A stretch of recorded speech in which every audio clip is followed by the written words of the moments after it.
libro que escribió el padre de Salvador, Salvador Clot, y que hizo la corrección su amigo Jean Franco. No tiene nada que ver con el apellido del mismo, pero el padre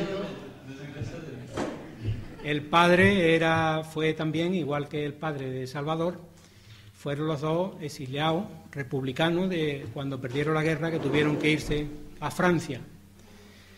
Bueno, pues lo primero es agradeceros que hayáis venido esta tarde. Después darle las gracias también al Ayuntamiento por el detalle que ha tenido de mandar a Julio, y a Julio por la grabación que va a hacer de esta pequeña presentación. Es una cosa informal porque estamos entre amigos, pero yo creo que es muy interesante el orden del día que vamos a seguir la exposición. Yo voy a hacer una presentación de ellos dos, después hablará Salvador y contará las memorias que dejó escritas su padre. Después hablará también su amigo Jean, y al final, si les parece bien a ellos, les parece correcto, abriremos un turno de preguntas para tener un pequeño coloquio, porque otras veces me lo han dicho que conviene que eso exista, ¿no?, el coloquio, porque así, si tenéis dudas, ellos la pueden aclarar. Entonces, lo que sí os quiero presentar ya directamente a ellos, que Salvador es hijo de Salvador de Francisco García Barrera, que escribió esas memorias recordando sobre todo la época de la guerra y cómo él cuenta un poco su vida desde la época en que vivía en el campo, ahí por la parte del Bollo, los cortijos de Lorín, Caserón, la zona del pantano, y él concretamente en Las Ardúas, donde los padres eran aparceros de tierra. Ya sabéis que en Andalucía, después de la Reconquista que hacen los Reyes Católicos, se dan los territorios a los señores en la Iglesia que había contribuido a ganar la guerra. Entonces, por eso, ese es el origen del latifundismo andaluz, esas extensiones tan grandes de terrenos que hay. En aquella época, en los años 30 y 20 y anteriores, los latifundistas eran absentistas, es decir, no vivían aquí en el terreno ni trabajaban ellos la tierra muchas veces, sino lo que hacían era cederla en parcelas a los colonos en lotes de 20 fanegas, de 15 fanegas, 30 fanegas, cedían la tierra y ellos se limitaban a cobrar la renta y vivían en las capitales. Entonces, la familia del padre de Salvador, Francisco y sus hermanos y su familia, eran colonos en esas condiciones, unas condiciones de trabajo muy duras, porque ellos tenían todos los problemas del propietario y no tenían ninguna de las ventajas. Ellos pagaban la renta en especie o en dinero, y si la cosecha era mala, el amo, dependiendo ya de la sensibilidad que tuviera, se lavaba las manos y exigía que le pagaran, y aunque eso significara después que estuvieran todo el año pasando hambre, esa familia. En esas condiciones tan duras de los años 20, empiezan a darse cuenta de que tienen que organizarse para defender sus derechos, lo mismo que estaba pasando con los trabajadores, con los obreros del campo. Y se fundan una serie de asociaciones, ya lo comentará Salvador, que su padre pertenecía a una de estas asociaciones, que era una asociación anarquista. Él lo comenta en su memoria, que por primera vez alguien se preocupó de sus condiciones de vida. Entonces, esas asociaciones, como defendían sus derechos, rápidamente cogieron mucha fuerza, tanta que empezaron a hacer una serie de exigencias muy fuertes a los terratenientes y a los grandes capitalistas de España, y estos, cuando los poderes fácticos, cuando vieron que corría peligro sus privilegios, provocaron un levantamiento militar de las tropas africanas, de Franco, y las tropas coloniales que había en África, que estaban muy bien preparadas, muy bien armadas, eran tropas de batalla, se sublevaron con la intención de dar un golpe de Estado y terminar con la República e instaurar un régimen de derecha fascista, como en Italia, o nazi como en Alemania, nacionalsocialista como los alemanes de Hitler. Tenían la misma ideología. Entonces, se produce ese levantamiento militar, pero la reacción de los republicanos, de las asociaciones, de los sindicatos, de campesinos y de trabajadores, fue muy rápida, también con mucha desorganización, porque aquello se lo esperaban, pero no se esperaban que iba a pasar ya. Entonces, opusieron una gran resistencia al golpe de Estado, tanto es así que el golpe de Estado fracasa, pero, lógicamente, los terratenientes y los poderes financieros importantes tenían dinero, la banca Marx y otros capitalistas importantes tenían dinero para pagar un ejército y comprar armas. Y apoyaron a los sublevados, lógicamente, porque eran mandados por ellos, mientras que la República se quedó prácticamente aislada, porque Francia, Inglaterra, las potencias occidentales, democráticas, le tenían más miedo a la revolución que al fascismo.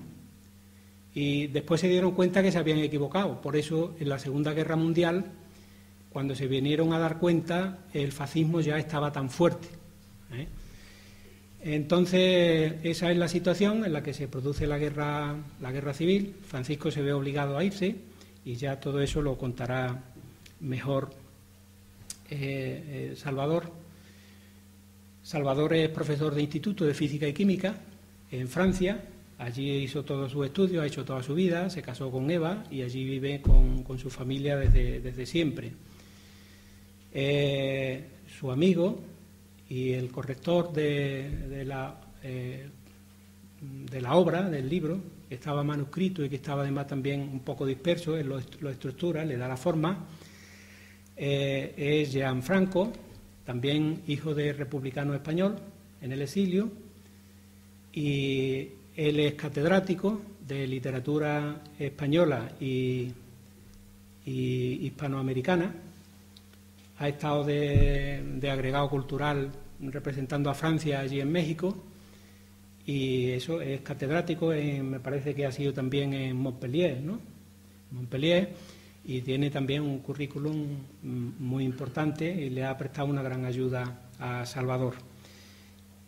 Su señora, pues también están aquí, como las veis, son sus esposas, que han venido también desde Francia aquí a presentar el libro y a ayudarle a sus amigos.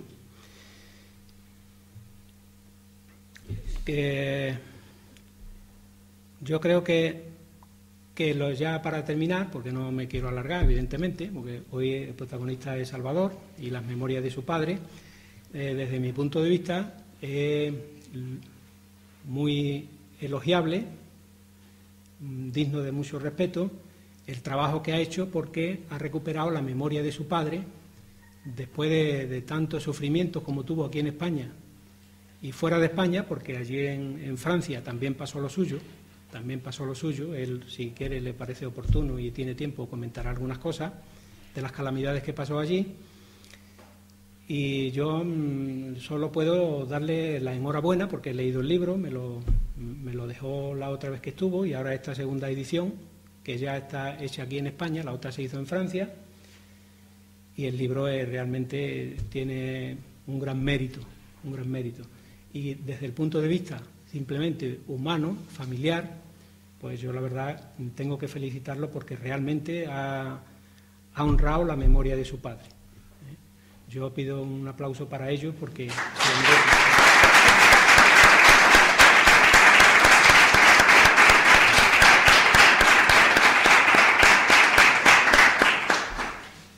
Para mí es muy emotivo hablar de mi padre y de mi padre. Y por eso de vez en cuando le diré a Eva, mujer, que lea ella misma algunas cosas. Bueno, el libro que os presento aquí, que tengo entre las manos, Memorias de un libertario andaluz en la Guerra Civil Española, son las memorias de Francisco García Varela, mi padre. Son las memorias de un combatiente. 3 años de guerra, 3 años de lucha para defender la República. Este libro lo presenté ayer en Utrera y para mí era muy emotivo, porque Utrera era el pueblo de mi padre. Pero yo sé también que él tenía muchos amigos en el Coronil y era más cerca del Coronil, de su rancho, que de Utrera. Tenía muchos amigos y donde para mí es verdad que es también muy emotivo estar aquí para representar a mi padre. Mi padre, el 18 de julio de 1936, se fue a defender la República y su pueblo en Utrera. Las tropas rebeldes entran en Utrera el 26 de julio y él y sus compañeros salen perseguidos por las balas y la metralla enemiga, el 26 de julio. Mi padre volvió a España 31 años después, en agosto de 1967. Se habían muerto 2 hermanos durante la guerra. Se había muerto su padre y se había muerto su madre. Él venía a ver su numerosa familia que tenía, venía a vivir un mes con ellos. Venía a ver también los compañeros que quedaban, que habían escapado a la represión terrible, y todos, compañeros, familias, vivían en Utrera y en los pueblos vecinos, el Coronil, el Maribáñez, los Palacios, en todos esos pueblos. Pero tengo que añadir que Francisco nunca se paseaba por las calles de Utrera. En estas calles, en los bares y en los cafés, cuando vino en los años 1970, unas cosas así, aún estaban los verdugos que habían matado a sus compañeros. Aún estaban los que mandaban a los verdugos. Aún había en el ayuntamiento y en el cuartel de la Guardia Civil los responsables de la pérdida de la República. Aún estaban los que mantenían un régimen autoritario, sin libertad, injusto. Por eso no se paseaba Francisco por las calles de Utrera. Cuando empecé a trabajar sobre las memorias de mi padre, mi objetivo era hacer un documento para transmitir a la familia. Pero trabajando, buscando, investigando, verificando informaciones, me topé con 2 hermanos de Francisco. Juan estaba casado y con 2 niños. Este fue alistado por las tropas rebeldes franquistas y murió en el frente de Peñarroya, el 23 de septiembre de 1937. Pepe, más joven, estaba aún en el rancho. Cuando vinieron los franquistas para matar a mi padre porque se había ido, cogieron a Pepe y le dieron una paliza tremenda por ser hermano de Francisco.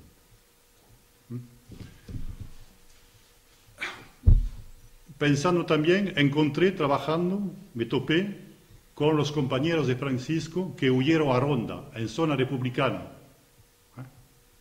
Encontré también los combatientes que con él lucharon en los frentes andaluces y en los frentes de Cataluña, perdiendo ellos siempre, perdiendo el país y la esperanza, pero pensando siempre que la razón era la más fuerte y que la justicia, la libertad y la república habrían de vencer. Pensando en ellos, decidí publicar el testimonio de mi padre. Hice una primera edición en Francia para la familia, le traje aquí a la familia española en septiembre y eso ahora es la segunda edición, es la edición española, la edición andaluza. Para mí, la mejor manera de hablar del relato de mi padre, de su paso por la guerra, es de presentar algunos temas, presentarlo y luego leer unas páginas que él escribió. El primer tema que voy a coger es la huida del rancho. Mi padre y sus compañeros huyen del rancho el 26 de julio y se quedan unos días en el campo, esperando, porque los pueblos no saben si han venido los rebeldes o no. No. La huida del rancho. Le hago la lectura. es mi padre que habla. Desde el día siguiente, todos los que habíamos podido salir del pueblo nos reunimos en los montes. Quedábamos prácticamente sin noticias, a no ser las que nos daba algún rezagado, pero nada en concreto, y sin saber en definitiva lo que pasaba.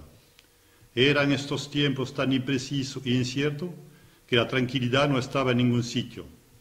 No faltaban gentes que venían desbandada, a quienes no conocía, y sin poderte fiarte de nadie, y sin saber los pueblos de los alrededores que estaban en poder de los sublevados. De todo esto comenzábamos a estar hartos, y los bulos se difundían por todas partes, cada vez más alarmante. Comenzaron por decir que en el cementerio de Utrera cada mañana amanecían cadáveres, que durante la noche habían sido asesinados por los sublevados. Esto comenzó a hacernos la vida imposible, sobre todo a nosotros, que nos sentíamos partícipes porque teníamos responsabilidades anteriores, por haber sido de los sindicatos. Yo mismo me sentía en peligro, ya que era secretario del sindicato de este campo donde vivíamos, que era de la CNT. Nosotros, con las informaciones que tuvimos, supimos que el pueblo de Ronda era nuestro y decidimos salir varios compañeros con el fin de poder llegar hasta él, a pesar de las dificultades que veíamos en eso. Pues todo el terreno a atravesar pertenecía a varios pueblos que estaban en poder de los sublevados. A mí esta noticia me la dieron a las 10 de la noche, cuando me encontraba hablando con mi novia. Sin pérdida de tiempo, me fui a mi casa. Mi padre escribe un poema que llama La despedida y le voy a pedir a mi mujer que os lea. Yo sé que le hubiera gustado mucho a mi padre que Eva lo leyera.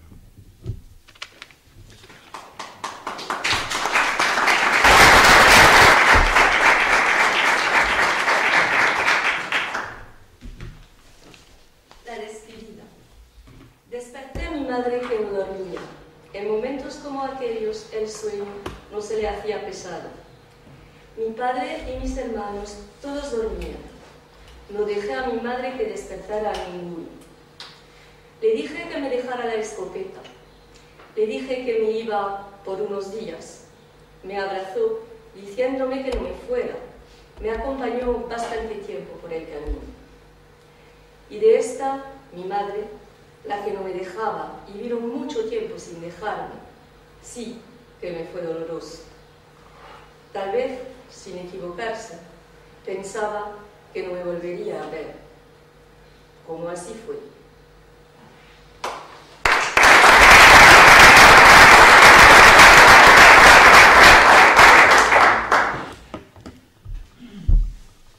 Ahora, después de la despedida, Francisco y sus compañeros huyen a Ronda. Ronda es republicana. Allí empieza a combatir como miliciano, pero eso es principio de agosto. El 15 de septiembre, un mes y medio después, Ronda cae en manos de los rebeldes. Mi padre y algunos compañeros están en un cortijo que se llamaba de los Villalones y que estaba frente a Olvera. Entonces está entre Ronda y Olvera. Y ellos lo saben, son muy más organizados, lo saben un día después, el 16 de septiembre. Entonces se tienen que escapar, evitando Ronda, no tienen que pasar por Ronda, y por los montes pasan y en 3 o 4 días llegan a San Pedro de Alcántara. Desde allí van a combatir en el frente del Burgo, y se quedará allí 2 o 3 meses. Málaga, la retirada de Málaga llegó en febrero de 1937. Francisco hace la retirada de Málaga y cuando llega a Almería ingresa el ejército republicano como teniente y va a combatir durante casi un año en los frentes de Andalucía, en Pozo Blanco, Granada, Jaén, Isla Loz y otros. En abril de 1938, su brigada es trasladada en Cataluña, porque el frente es rompido por los rebeldes. Se van en tren y llegan en Tortosa, que está en el Ebro. Salen del tren y van a combatir 10 o 15 kilómetros más alto, en la orilla derecha, en Cherta, un pueblo que se llama Cherta. Y voy a contar lo que dice sobre esa batalla, que hizo mucha. Formamos una línea sobre unos pequeños cerros a la orilla del Ebro. Cuando nos disparaban con la artillería, si pasaban alto los proyectiles, caían en la corriente del Ebro. Fueron varios días en que tuvimos al enemigo cerca sin que pudiera avanzar un paso, por nuestra mucha resistencia. Vidas nos costaba cada día, sin contar los heridos, que también eran bastantes, pero de entre aquellas matas claras y vallas de piedras no había quien nos echara. Los combates no cesaban durante el día, ni los golpes de mano durante la noche. Cierto día fue al amanecer cuando vino la orden de retirada, y a nuestra izquierda el enemigo nos rebasaba. No nos quedaba más que un solo puente para pasar el Ebro. Este se encontraba a unos 10 kilómetros de nosotros. Antes de llegar al puente, hicimos un nuevo frente, con el fin de proteger la retirada de otras fuerzas que venían a nuestra izquierda, para que pudieran pasar. Pero no funcionó la maniobra y quedamos cortados. Y en el último momento pasaron unos cuantos. A los demás, yo entre ellos, no nos quedaba otro remedio, sino entregarnos o pasar el río a nado. Yo así lo hice, porque podía y sabía nadar, pero para muchos no fue igual, porque se ahogaron, cosa que nadie sabrá cuántos, pero puedo asegurar que muchos. Y fue una de las horas más trágicas que pasé en la guerra desde que había comenzado.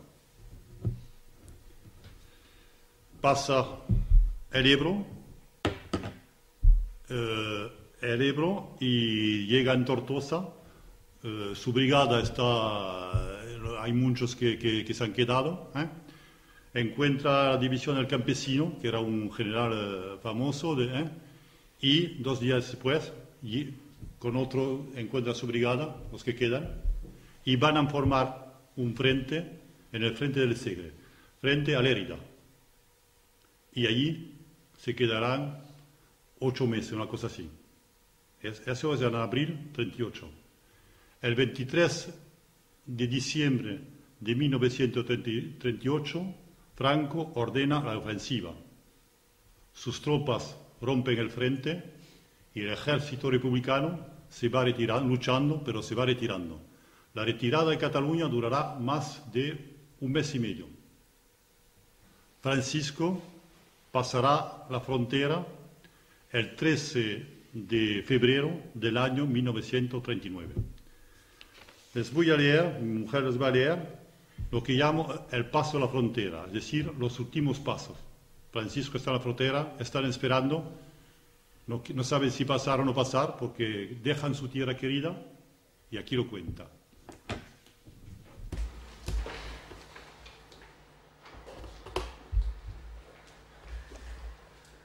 Con este último día pasado en España, y con lo que hicimos y todo lo andado, y la frontera a 200 metros sin nadie que nos impidiera el paso, y sin decidirnos a abandonar lo poco que nos quedaba de lo nuestro.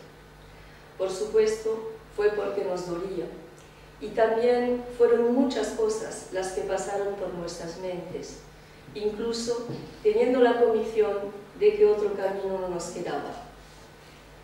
Lo que no tenía remedio hubo que hacerlo, y con cada metro que avanzábamos era mayor nuestro dolor. Sobre las 2 menos cuarto pasamos la frontera, y después, bajo la vigilancia de gendarmes franceses, continuamos nuestro camino, sin saber a dónde nos conducían, y tampoco cuál sería la suerte en este país.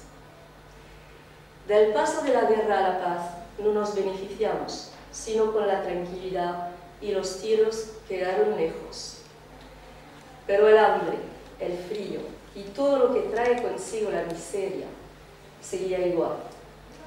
Después de todo este camino recorrido y después de tantos días, tantos kilómetros andados, tantos amigos, compañeros y hermanos perdidos, los que salimos con vida de esta tragedia estábamos destrozados, sin tierra, sin quien nos dijera que fue de los nuestros, solitos y sin patria.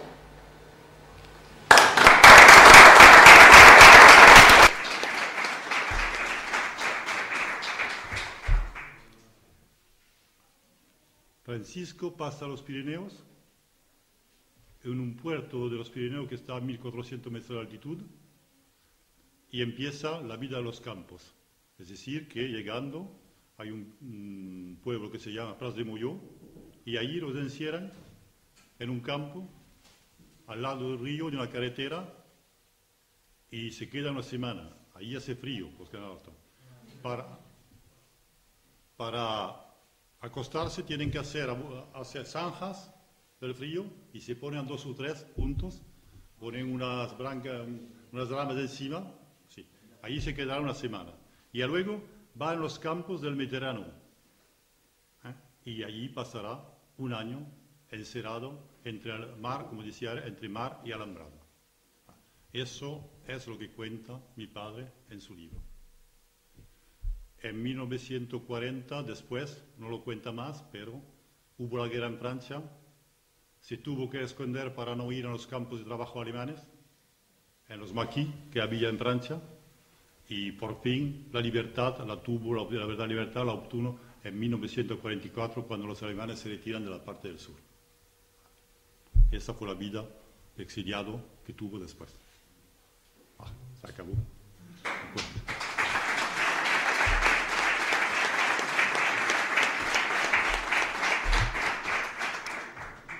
Ahora le voy a decir a mi amigo, un amigo de siempre, Gianfranco, éramos juntos estudiantes, pero él no tiene la dificultad que tengo yo para exprimirme en español, pero para él es fácil.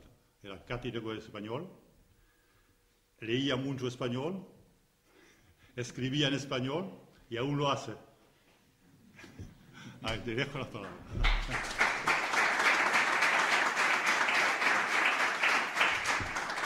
Estoy muy contento de estar con ustedes y de haber participado en esa aventura que fue la publicación de las memorias de Francisco. Y bueno, es para mí un gran honor y algo muy importante que me ha pasado. Lo que puedo decir, sí, es que mi padre conoció más o menos las mismas aventuras, mi madre también, menos, pero digamos que la diferencia con el suyo es que mi padre nunca habló. A veces las cosas son tan terribles, tan emocionantes que uno no puede soltar. Eso se sabe, por ejemplo, de todos los que estuvieron en campos de concentración nazi, que tuvieron suerte de regresar, de ser liberados. A menudo muchos no fueron capaces de expresarse. El propio Ramón Sender, por ejemplo, duró no sé cuántos, 20, 30 años, estuvo en Mauthausen, hasta llegar a escribir una novela con su aventura. Es decir, que son cosas tan fuertes, tan importantes, impactantes, que uno no puede. Los hay que lo pueden. Afortunadamente, Francisco, él no habló con Salvador, con su hijo, poquitísimo. No habló, pero lo puso en el papel. Y voy a explicar en qué condiciones. Y es una gran suerte. Así que, dando una manita a mi amigo, no muy importante, valía para mí por identificarme, imaginarme que era también la historia de mi padre. No exactamente la misma, porque mi padre era almeriense, provincia de Almería, exactamente, y luego en 1930 se había ido a Barcelona a buscar trabajo, había encontrado, y allá lo agarró el golpe de Estado de 36, tomó las armas, estuvo los 3 años en todo el Valle del Ebro, combatiendo en las mismas condiciones más o menos, y luego en 39 pues le tocó pasar la frontera por Le Perthus, por la costa, mientras que Francisco pasó por el interior, por el Pirineo. Pero bueno, las cosas eran idénticas. Llegó, él estuvo en un solo campo, Francisco estuvo en 4 campos, era muy bulímico, me parece, de campos, pero eran todos tan feroces unos como otros. Campos de concentración, no eran campos de vacaciones. Y bueno, aunque estaban en la playa cerca de Perpignan, en las playas de Perpignan, mi padre se quedó en Argelès. Argelès, su padre pasó, no sé, tal vez se conocieron, tal vez se encontraron, no sé, quién sabe. Bueno, ya eran muchos, eran decenas de miles. Y luego, bueno, para mí es imaginarme que vivió las mismas cosas. Ya verán en el libro que después se detiene en 1940, en el momento en que logra salir del campo y, bueno, encontrar un trabajo, un contrato de trabajo, una familia y, bueno, y poder instalarse ya definitivamente. Pero con lo que decía Salvador, con esta amenaza de los nazis y del gobierno colaboracionista francés, que efectivamente en cuanto podían agarrar a un español era un rojo por definición y lo mandaban a Alemania, a la muerte.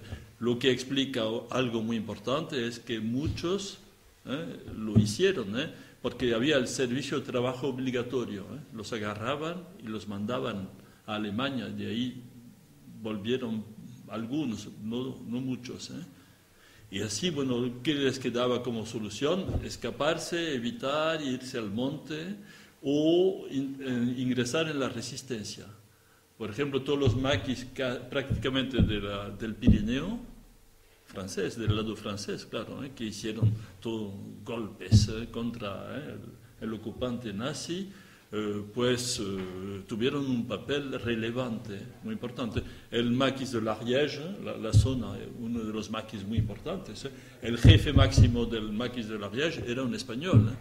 Es decir, que como ya tenían 3 años, desgraciadamente, de experiencia de la lucha, del combate en España, pues siguieron por 4 años más, 5 años más en Francia. Y esto es un dato que hay que tener en cuenta. Muchos de los españoles tuvieron que participar de un modo u otro en esta resistencia. Bueno, también porque estaban pensando que estaban haciendo lo mismo que hicieron en España, defender la democracia, la república en contra del fascismo. Lo siguieron haciendo en Francia. Un detalle que no es bastante conocido: la división Leclerc en 1944, en agosto, liberó a París, liberó a París. Bueno, hay un desfile en los Campos Elíseos.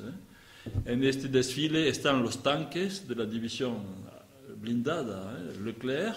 Los 3 primeros carros de combate de la división son 3 carros manejados por 3 españoles. No se sabe. El primer carro, yo no me he olvidado de los nombres. El primer carro se llamaba Teruel. Llevaban nombre de batallas, de la guerra civil. Es decir, que verdaderamente para ellos había una continuidad, estaban en lo mismo, defendían la libertad. Ya ven. Así que esto es un punto importante que hay que tener en cuenta. No voy a alargarme más en lo que pasó después, lo podremos hacer en la discusión si les interesa. ¿Qué fue de ellos? A partir de 45 se termina la guerra, afortunadamente. Los españoles reciben un estatuto de refugiados políticos por su aportación en la resistencia francesa, por supuesto. Y luego, bueno, se adaptan, ya volveremos si quieren al asunto. quiero volver al texto sobre todo, y a mi aportación muy pequeña en este asunto. Verdaderamente, todo el trabajo lo hizo Salvador. Lo hice, bueno, porque éramos amigos, fuimos condiscípulos, estudiantes juntos, y esto es un motivo más. Mi ayuda fue técnica sobre todo, pero bueno, con esta ilusión de hablar también un poco de mi padre, indirectamente, si quieren, por prestado, pero no importa en este caso. Una ayuda técnica muy limitada, que se concentró en dos cosas, en algunas correcciones muy pequeñas, para que el texto fuera accesible, legible, digamos. No que estuviera mal escrito, por supuesto, pero, por ejemplo, faltaba puntuación, y cuando uno se echa 2 páginas seguidas sin ningún punto, y aparte sin ninguna coma, punto coma, se termina, es una frase, es un río, y uno ya se anega adentro. Así que era tratar de ver cuál es el sentido.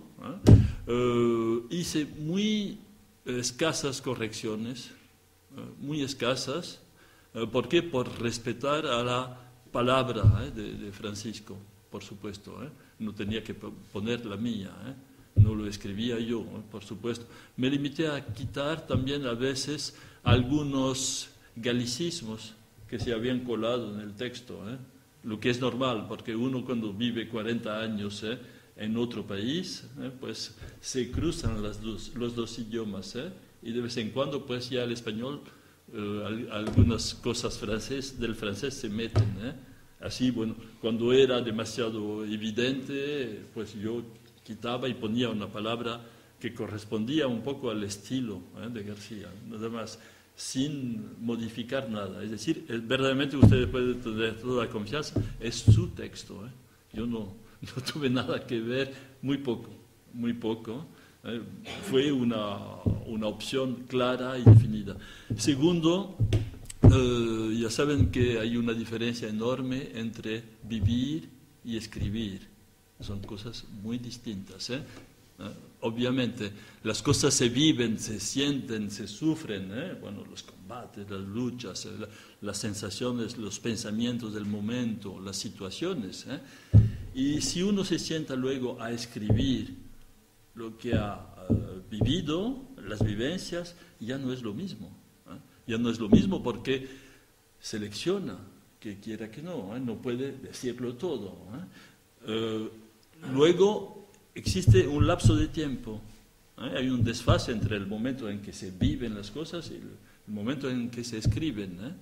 Y claro está, este lapso de tiempo modifica un poco el asunto. Por ejemplo, la emoción no quita la emoción, pero se vive de otra forma. Hay una mirada un poco retrospectiva, es decir, que ya uno al escribir enjuicia un poco, aunque no quiera. Es decir, es ya una especie de visión, ya de interpretación de lo suyo.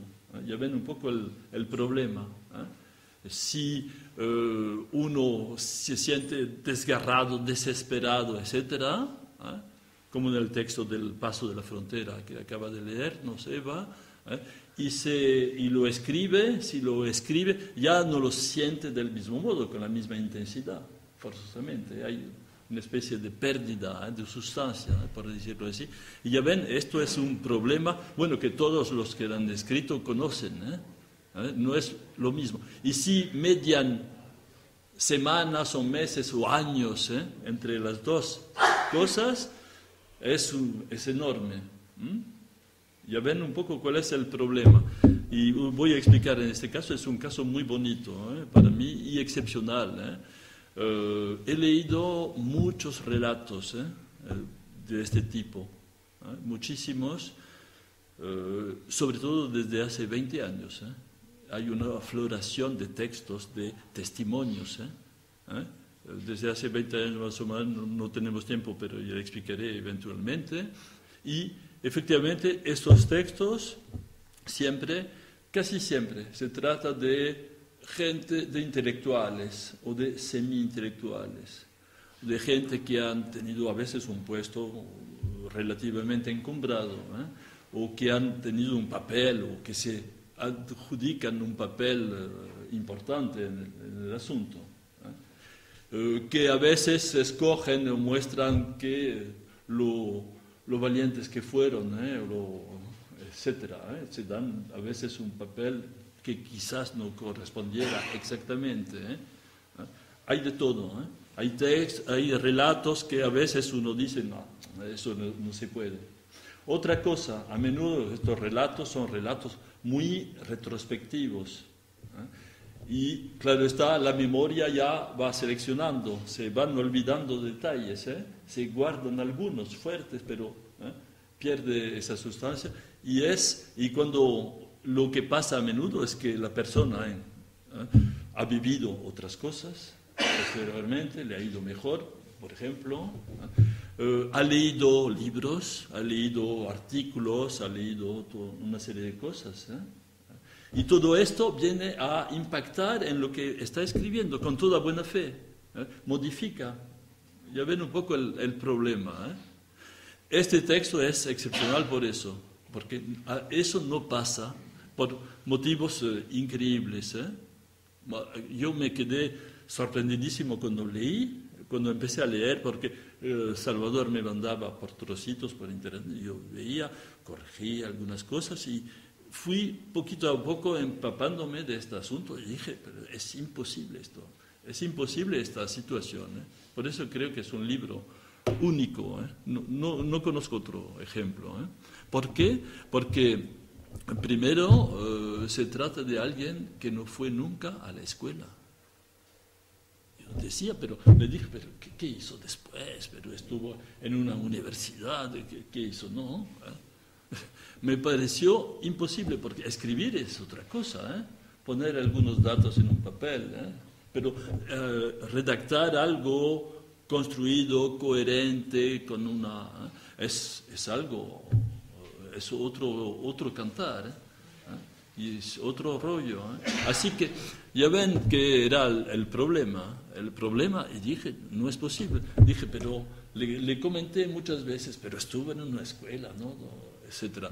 Es verdad que estuvo sindicalizado y que el sindicalismo puede ayudar también a una efervescencia, pero es alguien, me di cuenta también de que leía mucho, incluso en las trincheras, cuando agarraba algún libro, algún periódico, había una ansia de leer, de entender las cosas, etcétera. Pero verdaderamente hoy día sigo también muy sorprendido diciendo esto no se puede hasta tal nivel. Esto es el primer punto. Segundo punto, bueno, todos los textos, los demás textos son gente que tienen estudios a menudo superiores, niveles, etc. No era el caso de Francisco. Francisco era un campesino de aquí, de la tierra, muy apegado al terruño, muy modesto, creo. Y esto es... Segundo punto, el momento de la escritura. Ahí viene lo más pasmoso para mí, es que empezó a escribir ya en 37, ya en los primeros meses, porque en las trincheras a veces hay lapsos de descanso, de espera, etc. No es algo continuo entre las acciones.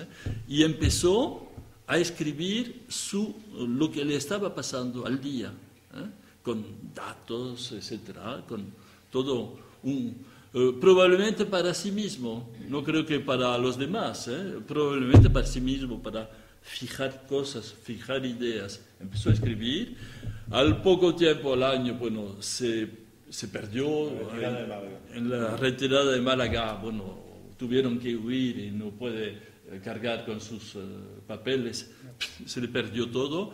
En los meses que siguieron, en otro sitio, pues volvió a empezar a escribir, escribió lo primero que había escrito, probablemente, añadió lo último que le venía de pasar, etc. Y el proceso se repitió. Al año siguiente perdió por segunda vez.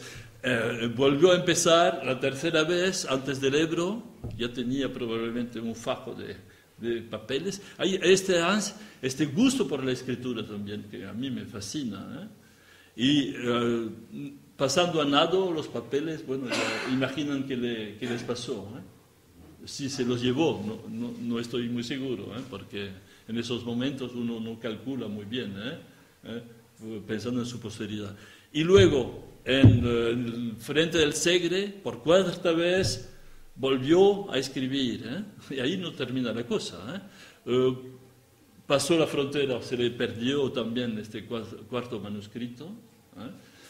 Llegó, se instaló, fundó una familia, etc. Y no se sabe exactamente, ese es el problema, porque para todos los, como yo, quienes estudiamos un poco literatura, tratamos de ver el manuscrito, cómo se hizo, cuáles son las fases, el momento, porque es interesante saber en qué momento se escribe, cómo se escribe.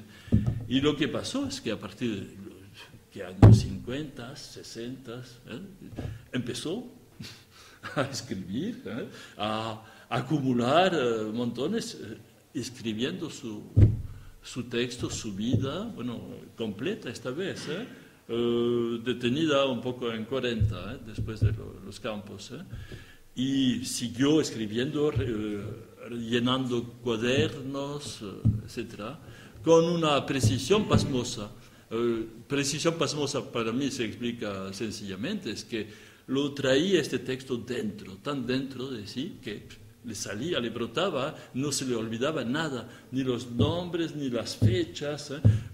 Salvador estuvo años, ¿no? Casi, en los archivos para comprobar, verificar, a ver si esto era bien el 12 de febrero o el 11.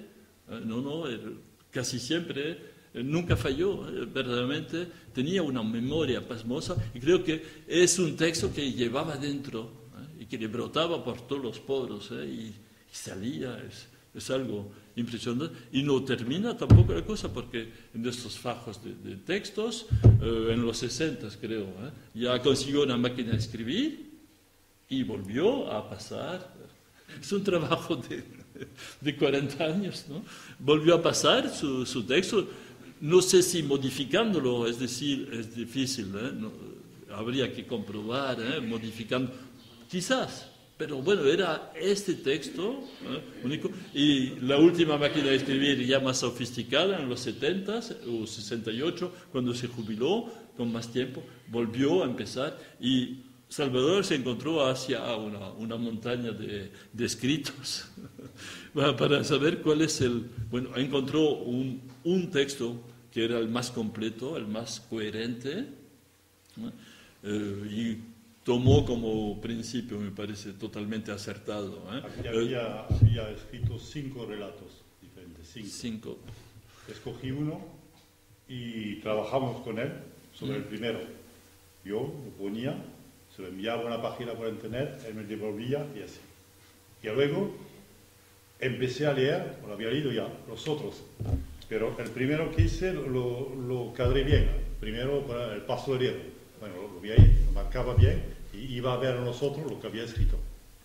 Y así seleccionaba un poquito. Confrontando los textos diferentes, injertan en esta matriz, por decirlo así, como decimos en literatura, pues que era un texto ya de 150 páginas, Luego, cuando encontró otra anécdota que no estaba repetida, que era, pues la fue injertando en el lugar cronológico más o menos.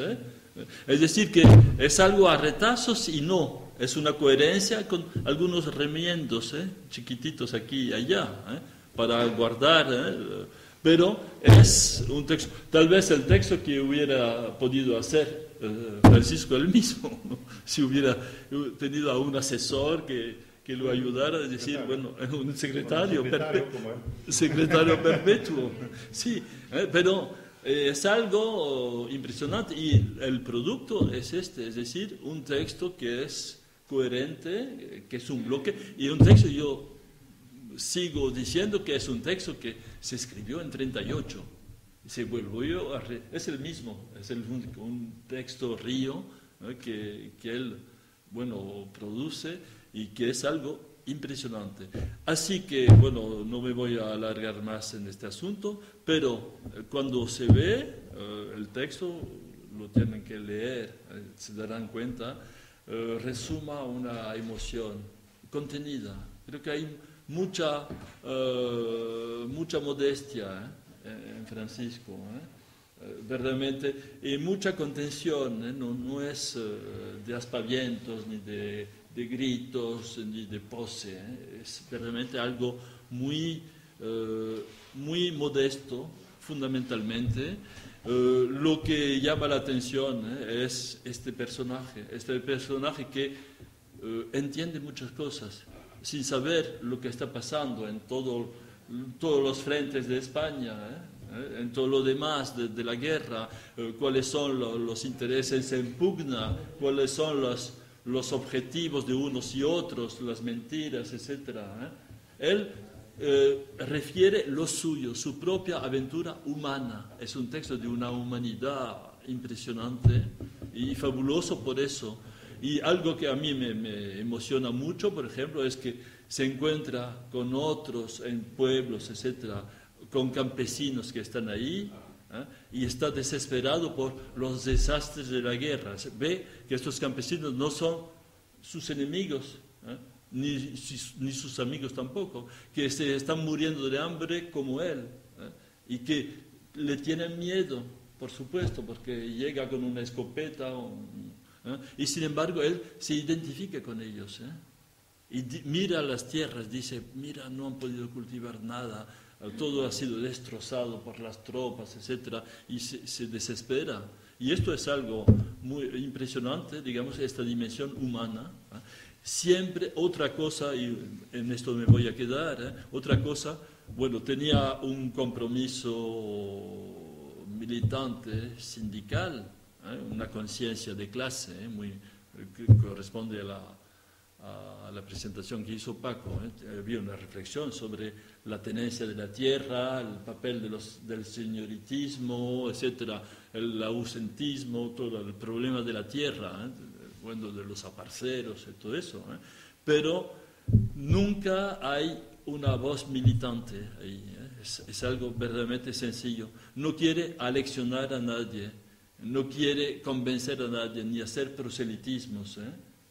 Él está entregando su vida como entregó su vida a la libertad, a la igualdad, a la fraternidad.